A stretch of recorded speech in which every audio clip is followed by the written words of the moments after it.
আসসালামু আলাইকুম সবাইকে। সবাই কেমন আছেন? আশা করি আল্লাহর রহমতে অনেক ভালো আছেন। অনেকেই বলে বেগুনি নাকি ভাজলে মুচমুচে হয় না। আজকে আপনাদের সাথে আমি বেগুনির একটা সহজ রেসিপি শেয়ার করব। তো চলেন আপনাদের সাথে শেয়ার করে নিই মুচমুচে বেগুনির ইজি রেসিপি। প্রথমে আমি একটা বাটিতে নিয়ে নিয়েছি 1 কাপ বেসন। 1 কাপ বেসনের সাথে আমি নিয়ে নিয়েছি 2 চা চামচ কর্নফ্লাওয়ার। আপনাদের কাছে কর্নফ্লাওয়ার না থাকলে আপনারা কর্নফ্লাওয়ারের বদলে চালের আটাও দিয়ে নিতে পারেন। আমার কাছে যেহেতু চালের আটা নেই তাই আমি কর্নফ্লাওয়ার দিয়ে নিয়েছি। এখানে আমি একটা বেগুনের অর্ধেক পাতলা পাতলা করে সমান সাইজের করে কেটে নিয়েছি। বেগুনগুলোকে কেটে নিয়ে আমি 4-5 মিনিটের মতো পানিতে ভিজিয়ে রেখে ধুয়ে নিয়েছি। বেগুনগুলো ভালোভাবে ধুয়ে আমি বেগুনগুলোকে এক সাইডে রেখে দেবো যেন বেগুনগুলো থেকে সম্পূর্ণ পানি ঝরে যায়, বেগুনগুলো শুকিয়ে যায়।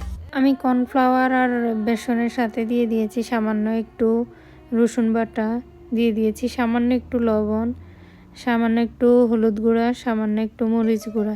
সব কিছু দিয়ে আমি শুকনো উপকরণগুলো ভালোভাবে মিশিয়ে নেব। ভালোভাবে মিশিয়ে আমি দিয়ে দেব পানি। আমি এখানে একসাথে অনেক বেশি পানি দেব না, একটু একটু করে পানি দিয়ে দিয়ে আমি ব্যাটারটা গুলে নেব।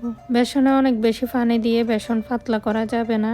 এখানে আমি অনেক বেশি পানি দিয়ে বেসনগুলো পাতলা করব না, আমি এখানে গাঢ় করে গুলে নেব। আমি বেসনে পানি দিয়ে বেসনটাকে ফিটাতে থাকবো প্রায় 5-6 মিনিটের মতো।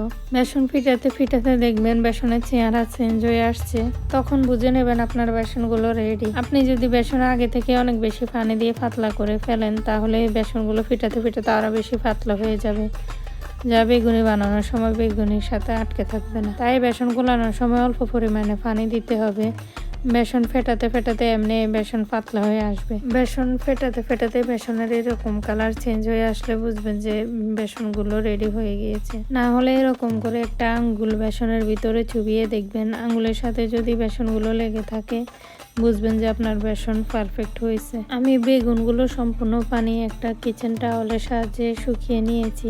আমি শুকিয়ে রাখা বেগুনগুলো নিয়ে এরকম বেসনের মধ্যে ভালোভাবে ডিপ করে চুবিয়ে দিয়ে দেব তেলে।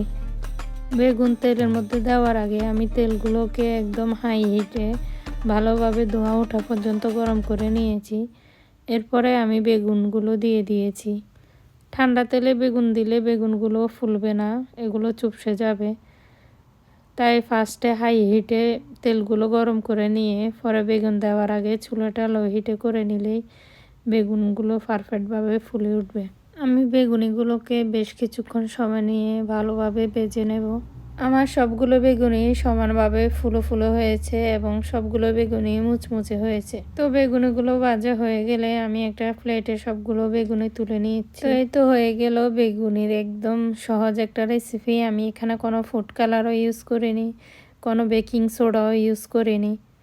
আপনারা এভাবে বাসায় একদম সহজে বানিয়ে ফেলতে পারেন বেগুনি। তো সবাই ভালো থাকবেন। আমার ভিডিওটি ভালো লাগলে একটা লাইক করে দেবেন আর চ্যানেলটি সাবস্ক্রাইব করে দেবেন। আল্লাহ হাফেজ।